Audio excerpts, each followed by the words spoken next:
Merhaba. Bugün masaya öyle bir konu yatırıyoruz ki, MIT ve Harvard'dan çıkan bu fikir ekonomi hakkında bildiğiniz her şeyi ama her şeyi temelden sarsabilir. Gelin kaynaklarımıza dayanarak bu teorinin derinliklerine birlikte inelim.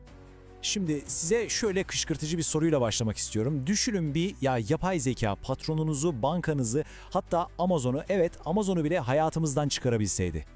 Bu kulağa bilim kurgu gibi gelebilir ama işte bu bugün inceleyeceğimiz radikal dönüşüm fikrinin ta kendisi. Peki, bu devasa değişim nereden başlıyor? Aslında çok kişisel bir yerden. Her şey bu devrimin en küçük ama belki de en güçlü parçasıyla, yani hepimizin cebinde olabilecek kişisel yapay zeka aracısı fikriyle başlıyor. Ama durun, aklınıza hemen Siri ya da Alexa gelmesin. Hayır, onlardan bahsetmiyoruz. Bu yapay zeka aracıları bambaşka bir şey.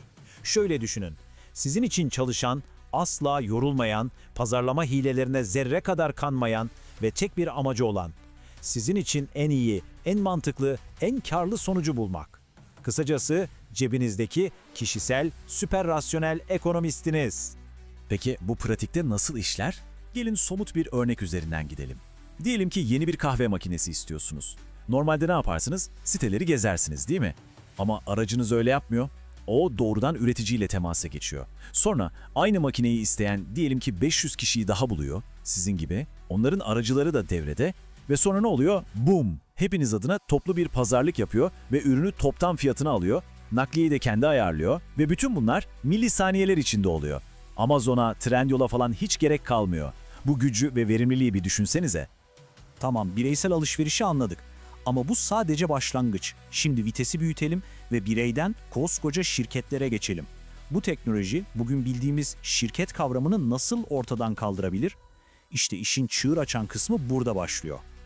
Bu soruyu cevaplamak için çok daha temel bir soru sormamız lazım. Yahu bu şirketler en başta neden var? Yani neden her işimizi serbest piyasada anlaştığımız kişilerle halletmiyoruz da adına şirket dediğimiz bu devasa hiyerarşik yapılar içinde çalışıyoruz? Bu sorunun cevabı her şeyin anahtarı. İşte bu sorunun cevabını Nobel ödüllü ekonomist Ronald Coase veriyor. İşlem maliyetleri. Kulağa biraz akademik geliyor değil mi? Aslında çok basit. Piyasayı kullanmak bir sürtünme yaratır. Doğru kişiyi bulacaksın, pazarlık yapacaksın, sözleşme hazırlayacaksın. Bunların hepsi zaman, para ve enerji demek. İşte şirketler bu sürtünmeyi ortadan kaldırmak için varlar. Her seferinde piyasaya çıkmak yerine insanları çatısı altına topluyor ve işleri daha pürüzsüz hale getiriyorlar. Kısacası şirketler ekonomik sürtünmeyi azaltan birer yağlayıcı gibi. Peki, ya o sürtünme bir anda yok olursa? İşte teorinin bam teli tam olarak burası. Herkesin cebinde saniyeler içinde en iyi anlaşmayı bulan, sözleşmeleri anında hazırlayan bir yapay zeka aracısı olduğunda o meşhur işlem maliyetleri neredeyse sıfıra iniyor. Peki, sürtünme ortadan kalkarsa, sürtünmeyi azaltmak için icat edilmiş o devasa yapılara, yani şirketlere ne olur? İşte ekonomistlerin bu potansiyel geleceğe verdiği isim bu. Kaostik kirliliği, yani yapay zeka aracılarının piyasaları o kadar ama o kadar verimli hale getirdiği bir an ki bildiğimiz anlamda şirket fikri buharlaşmaya başlıyor. Onun yerine ne mi geliyor? Anlık kurulan proje bazlı akışkan ekipler. Hepsi de yapay zeka tarafından saniyeler içinde koordine ediliyor. Şirketlerin yok olması size yeterince radikal gelmediyse durun, daha bitmedi. Şimdi konuyu bir üst seviyeye taşıyoruz. Sadece şirketler değil, tüm piyasa sisteminin temeli olan kıtlık sorununa geliyoruz. İşte burası işin gerçekten de akıl almaz bir hal aldığı yer. Bunu anlamak için tarihte kısa bir yolculuk yapalım. 20. yüzyılın en büyük ekonomik tartışması. Serbest piyasa mı, merkezi planlama mı? Friedrich Hayek gibi düşünürler dedi ki, merkezi planlama asla işleyemez. Neden? Çünkü tek bir merkez, milyonlarca insanın ne istediğini, neye ihtiyacı olduğunu, neyin nerede ne kadar değerli olduğunu asla hesaplayamaz. Bu bir hesaplama problemidir. Bilgi aşırı karmaşıktır. Piyasalarsa bu sorunu sihirli bir şekilde çözer. Fiyatlar. Bir şeyin fiyatı artıyorsa ona daha çok ihtiyaç var demektir. Fiyatlar birer sinyaldir. Sovyetler Birliği bunu bürokratlarla çözmeye çalıştı ve sonuç tam bir felaketti. İşte şimdi sıkı durun, teori diyor ki, Hayek'in belirlediği o kısıtlama var ya, hani merkezi planlamayı imkansız kılan o devasa hesaplama problemi, işte o, yapay zeka sayesinde artık çözülebilir hale geldi. Bu cümlenin ağırlığının farkında mısınız? Bütün bir ekonomik sistemin temellerini sarsıyor. Peki ama nasıl? Yapay zeka bunu nasıl başarabilir? Çok basit. Çünkü o bir insanın asla yapamayacağı şeyleri yapar. Milyonlarca, hatta milyarlarca kaynaktan gelen veriyi gerçek zamanlı olarak işleyebilir. Trilyonlarca değişkeni saniyeler içinde optimize edebilir. Hatta insanların ne istediğini anlamak için fiyatlara bile ihtiyaç duymayabilir, davranışlarından çıkarım yapabilir. Ve en önemlisi, Sovyetlerin 5 yıllık planları gibi katı değil, saniye saniye kendini günceller, adapte olur. İnsan bürokrasisinin hataları, egoları, yolsuzlukları olmadan. Evet, kulağa inanılmaz bir gelecek gibi geliyor. Ama bu kadar heyecanlanmadan önce bir gerçeklik kontrolü yapalım. Çünkü bu teorilere karşı çıkan, durun bir dakika o iş o kadar kolay değil diyen çok ciddi eleştiriler de var. Şimdi biraz da onlara bakalım. İlk ve belki de en güçlü eleştiri gömülü bağlam meselesi. Yani şirketler sadece işlemlerden ibaret değildir, değil mi? Bir şirket kültürü vardır, insanlar arasında bir güven vardır, yazılı olmayan kurallar vardır. İşlerin nasıl yürüdüğüne dair ortak bir anlayış. İşte bu bağlamdır. Eleştiri diyor ki, bir yapay zeka aracısı her seferinde sıfırdan gelip bu karmaşık sosyal dokuyu, bu bağlamı nasıl anlayacak? Bu, teorinin atladığı çok önemli bir insan faktörü. İkinci büyük eleştiri de insan doğası ile ilgili. Anlam pazarlığa açık değildir diyor. Yani biz insanlar her zaman en rasyonel, en ucuz şeyi almayız.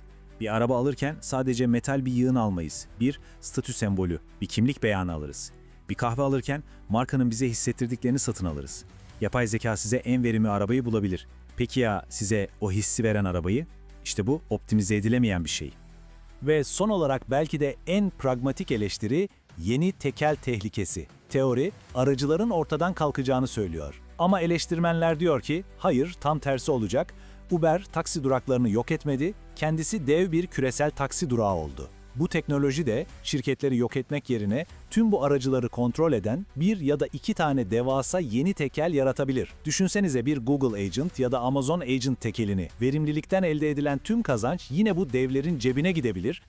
Peki tüm bu teoriler, karşı argümanlar sonunda nereye varıyoruz?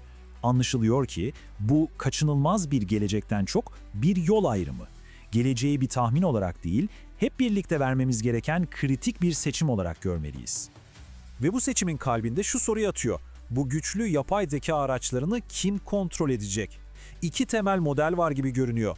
Bir yanda kendi aracını getir modeli. Yani aracın kontrolü tamamen sizde, sadece size sadık çalışıyor.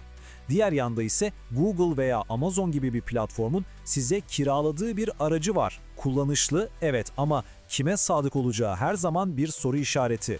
İnternetin bir sonraki büyük savaşı işte tam olarak bu alanda, aracınız için savaşta verilecek. Sonuç olarak şunu anlamamız gerekiyor. Asıl olay yapay zekanın kendisi değil. Asıl devrim onun bize kazandırdığı o inanılmaz koordinasyon yeteneği.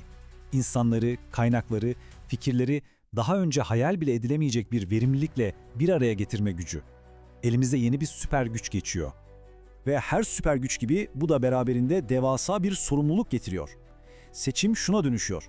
Bu yeni koordinasyon gücünü hepimizin iyiliği, insanlığın refahı için mi kullanacağız, yoksa mevcut sistemi daha da verimli hale getirip kar uğruna var olan kıtlığı daha da zekice tasarlamak için mi kullanacağız? Ve bu analizimizi sizi üzerine düşünmeye davet eden şu son soruyla bitirmek istiyorum. İnsanları ve kaynakları bir araya getirmek, yani koordinasyon, hesapsal olarak çocuk oyuncağı haline geldiğinde yapay kıtlığı sürdürmeye devam etmek artık teknik bir zorunluluk mudur, yoksa ahlaki bir başarısızlık mıdır? Cevabı hep birlikte vereceğiz.